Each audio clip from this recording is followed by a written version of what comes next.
देखिए, हमें जो पढ़ाया गया है, बताया गया है, समझाया गया है,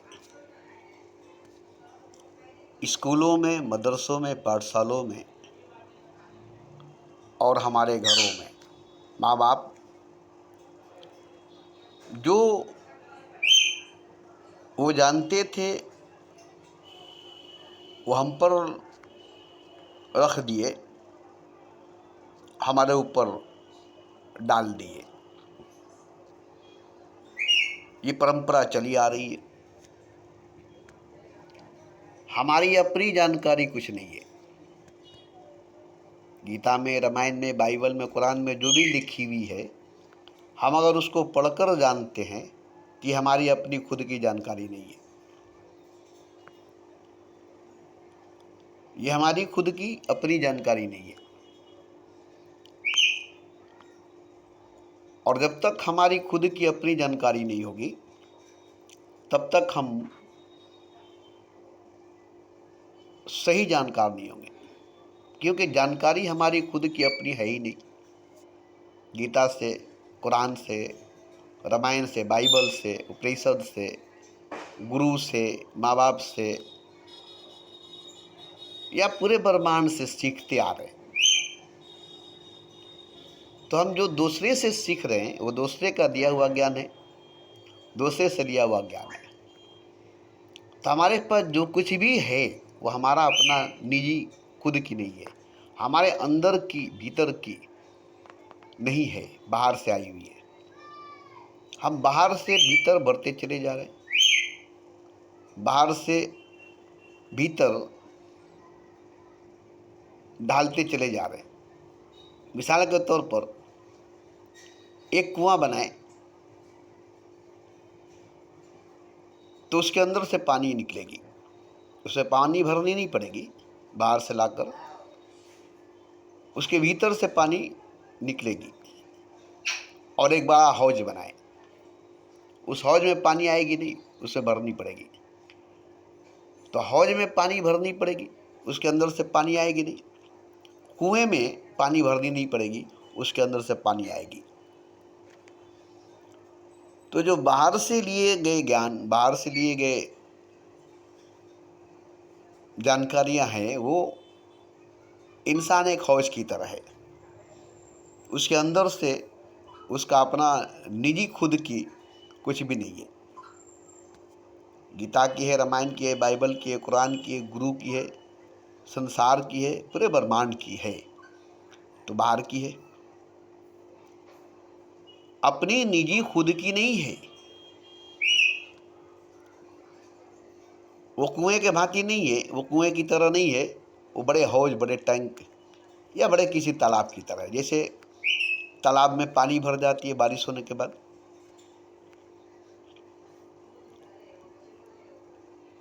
तो बाहर से बारिश आती है तो तालाब भर जाती है। पाताल से पानी नहीं निकलती है तालाब में, मगर कुएं में पाताल से पानी आती है। तो वो पानी जो भीतर है पहले से मौजूद, बारिश की नहीं, बरसात की नहीं, भीतर, धरती के भीतर, पाताल के भीतर जो पानी की सतह है, जो समुंदर है, वो कभी नहीं सूखने वाली। तो वहाँ तक अगर कुआं गहरा हो जाए तो कुआं कभी नहीं सूखेगी। जैसे आबे जमजम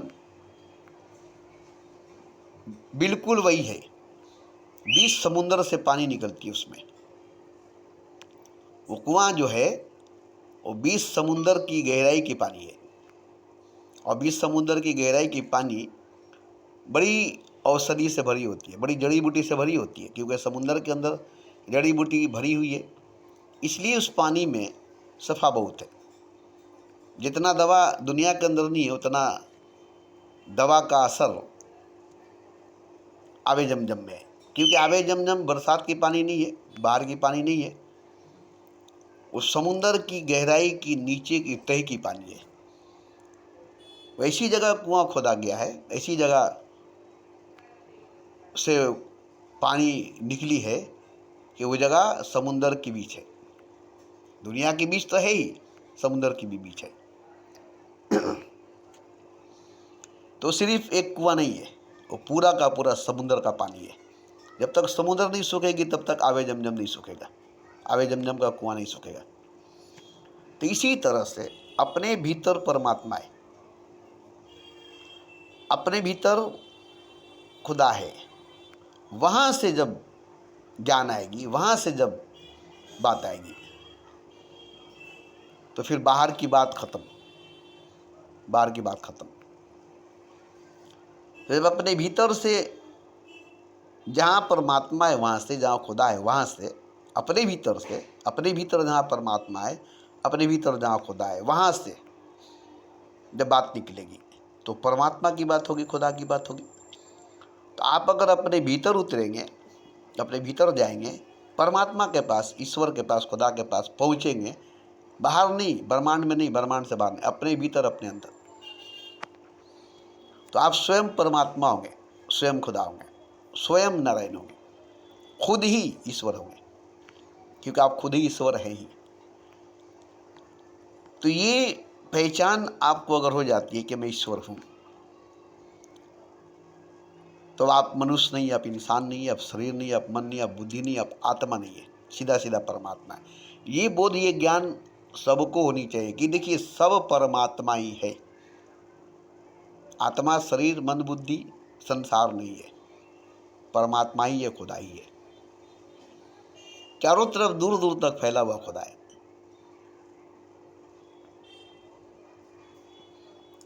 तो वो ज्ञान जिसको हो गया वो खुदा है। जो जाने हरि को सोई हरि होए, जो जाने खुदा को वही खुदा है। और वो सबकी हकीकत, सबकी सच्चाई, सबकी वास्तविकता जो है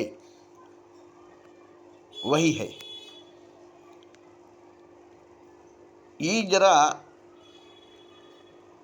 गहराई में जाकर मालूम होती है, तह में जाकर मालूम होती है, उस सतह पर पहुंचकर मालूम होती है। और जो वहाँ पहुंचा हुआ है उसके संग, उसके साथ आप भी वहाँ पहुंच सकते हैं। ऐसे अकेले भी पहुंच सकते हैं, तन्हा भी पहुंच सकते हैं, बिना गुरु के भी जा सकते हैं, मगर समय लगेगी, वक्त लगेगी। और नहीं भी जा सकते, मौत आ जाएगी, फिर कैसे जाएंगे? मृत्यु के बाद फिर कैसे जाएंगे? मगर मृत्यु से पहले अगर चले गए, मौत से पहले अगर चले गए तब, क्योंकि मौत के बाद जाने का सवाल ही नहीं होता है, मृत्यु के बाद जाने के बाद सवाल ही नहीं होता है। क्योंकि दरवाजा जो है, द्वार जो इस शरीर के अंदर है, और ये शरीर मर जाने के बाद दरवाजा बंद, द्वार बंद। तो इसी शरीर के अंदर, इसी जिस्म के अंदर वो द्वार, वो दरवाजा है, जिसके खुलते ही आप प्रवेश करेंगे ईश्वर के घर में, खुदा के दरबार में। और वो दसम द्वार बोला जाता है, 10वां द्वार बोला जाता है। और यही दसम द्वार, यही 10वां द्वार ईश्वर का द्वार है, खुदा का दरवाज़ा है, और इसी में से आप जा सकते हैं। तो ये दसम द्वार जो है आपके दोनों भवों के बीच में, अब गहराई में जाने की बात हो रही है, तह में जाने की बात हो रही है। तो गहराई में, तह में जाने का मतलब नाभि में नहीं, पाँव के तलवों में नहीं, ध्यान में। अब ध्यान में, गहराई में, तह में जाने का मतलब अपने दोनों आँखों के बीच, बस इसी में प्रवेश करना है, इसी में दाखिल होना है, इसी को तोड़ना है। द्वार बंद है, तोड़ना पड़ेगा, दरवाज़ा बंद है, तोड़ना पड़ेगा। अब ये खुलेगी नहीं, इसकी ताला चाबी खोलने से भी नहीं खुलेगा, क्योंकि बरसों बरसों से, जन्मों जन्मों से ये द्वार बंद है। अब इसको चाबी से खोलेंगे भी तो नहीं खुलेगा, इसको तोड़ना पड़ता है, इस पर चोट करनी पड़ती है, और इस पर चोट करने से, इस पर जर्ब लगाने से तब ये द्वार खुलती है। रामकृष्ण परमहंस की यही द्वार बंद थी, और इस पर चोट किया गया, तब ये द्वार खुली। तो आप अपने दसम द्वार पर चोट करेंगे आपके चोट से, अब चोट करने के लिए शक्ति की ज़रूरत है, पावर की ज़रूरत है, ऊर्जा की ज़रूरत है, और आपके अंदर मौजूद है। वो शक्ति, वो पावर, वो ऊर्जा आपके भीतर मौजूद है, जिसके चोट से दसम द्वार खुलेगी। ये नहीं कि वो शक्ति, वो पावर, वो ऊर्जा आपके अंदर मौजूद नहीं है, नहीं, वो भी आप ही के अंदर मौजूद है। इसलिए आपको उन शक्तियों को जगा करके अब उसी से दसम द्वार को खोल सकते हैं। इसमें कोई मदद की ज़रूरत नहीं है, किसी से मदद लेने की ज़रूरत नहीं है, बस समझने की ज़रूरत है। समझ लेने के बाद आसान हो जाएगा, आपकी समझदारी ही समझ में आएगी, बस, और कुछ नहीं।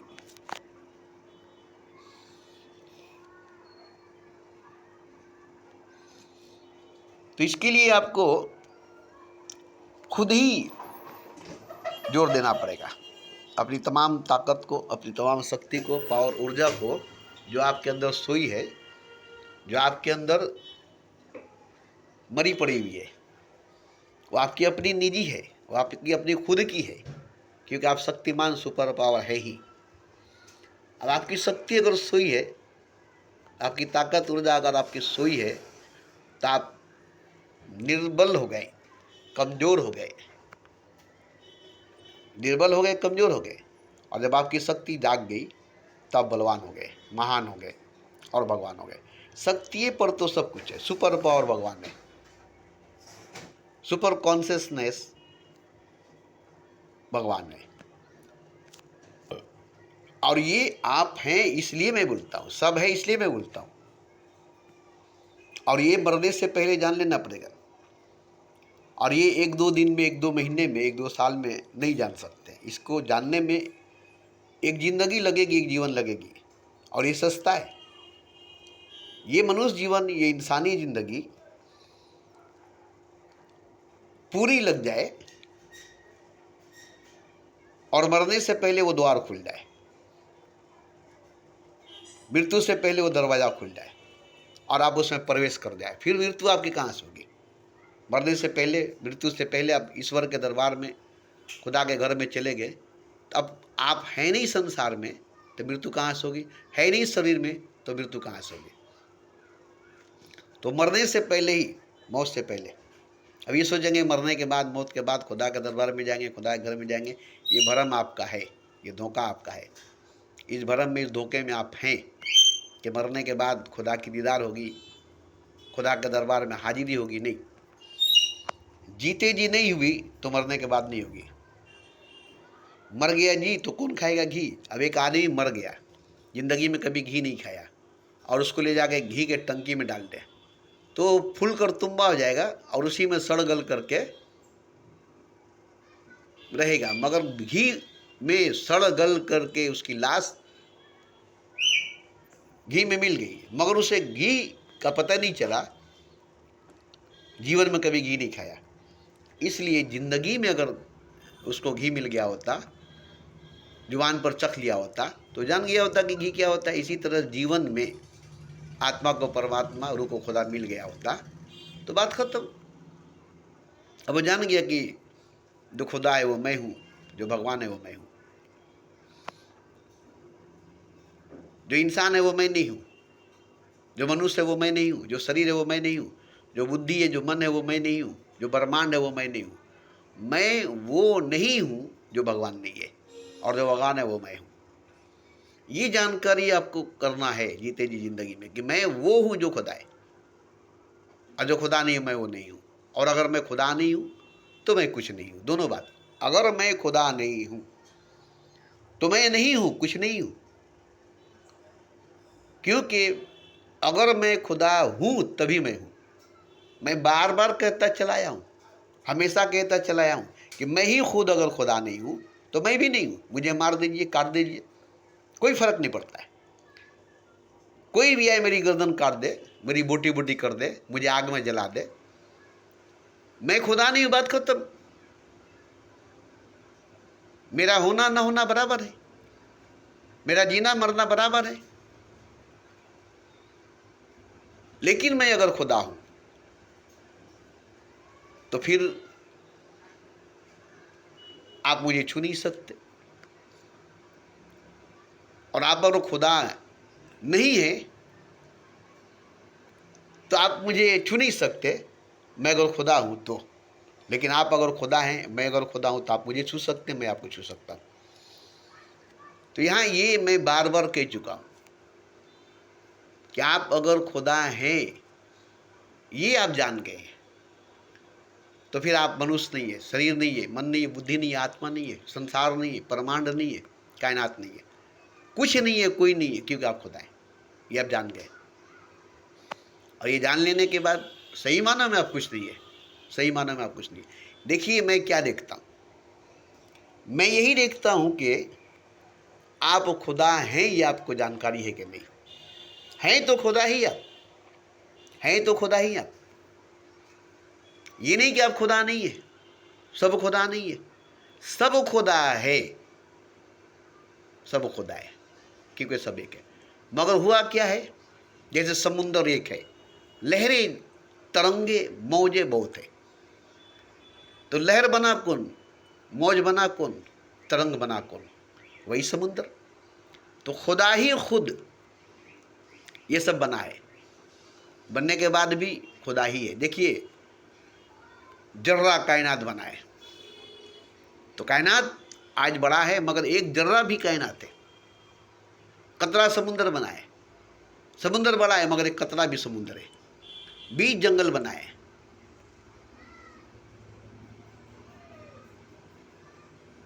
बीज भी जंगल है,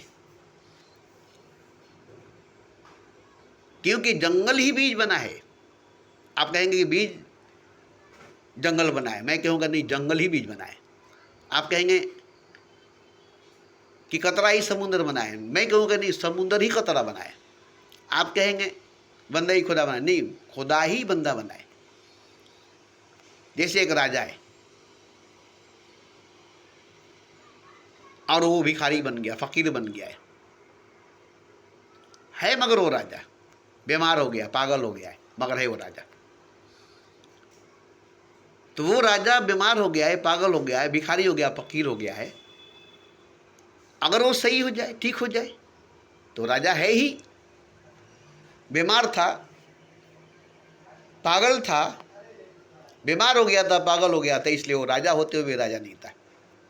और जब वो स्वस्थ हो गया, तंदुरुस्त हो गया, ठीक हो गया, तब वही देखिए, बीमार को आप बीमार कहते हैं जब तक वो बीमार है। अब उसको आप जब ठीक हो जाएगा, सेहतमंद हो जाएगा, तो आप उसको बीमार नहीं कह सकते। पागल को तब तक पागल कहते हैं जब तक वो पागल है, जब वो ठीक हो जाएगा तो आप उसको पागल नहीं कहेंगे। तो पागल है तो आप उसको पागल कहते हैं, जबकि वो राजा था और राजा है। बीमार है तो उसको आप बीमार कहते हैं, जबकि तंदुरुस्त था, स्वस्थ था, मस्त था, खूबसूरत था, मगर बीमार हो गया। इसी तरह से खुदा ही खुद सब कुछ बन गया है। अब ये जो बन गया है, इसी को मिटा देना है। पागल हो गया उसको ठीक कर देना है, बीमार हो गया उसको ठीक कर देना है, सो गया उसको जगा देना है, बस वापस उसको उसी हालत में, उसी अवस्था में लाना है जिस अवस्था में वो पहले था। तो सब एक ही हालत, एक ही अवस्था में आएगा, सब वापस लौट कर खुदा हो जाएगा, क्योंकि सब खुदा से ही क्या क्या हो गया है। क्या से क्या हो गया तेरे प्यार में, ऐसे ही क्या से क्या हो गया खुदा ही संसार में। तो ये मैं जानता हूँ इसलिए बोलता हूँ, अगर मैं नहीं जानता तो मैं नहीं बोलता, हवा में मैं नहीं बोलता हूँ। और मैं देखता हूँ कि सब खुदा है, सबको मैं जानता हूँ कि सब खुदा है, सबको अच्छी तरह से पहचानता हूँ। क्यों? कि खुद को पहचान गया हूँ मैं कि खुदा हूँ, और जब मैं खुदा हूँ तो सब खुदा है। मैं जब जान गया कि मैं खुदा हूँ, तब मैं जान गया कि सब खुदा है। मैं ही नहीं जानता कि मैं खुदा हूँ, तो मैं नहीं जानता कि सब खुदा है। और इसलिए मैं बोलता हूँ कि आपको जो बताया गया वो गलत है। आप खुद से जानिए, खुद ही जानिए, मेरे बताने से नहीं। अगर मैं कहता हूँ कि आप खुदा हैं, तो आप खुदा नहीं हो सकते। जब तक आप खुद नहीं जानेंगे कि मैं खुदा हूँ, तब तक आप खुदा नहीं हो सकते। मैं भी जानता था कि मैं खुदा हूँ किसी के कहने से, मगर जब तक मैं खुद नहीं जाना, तब तक मैं खुद खुदा नहीं हो सका।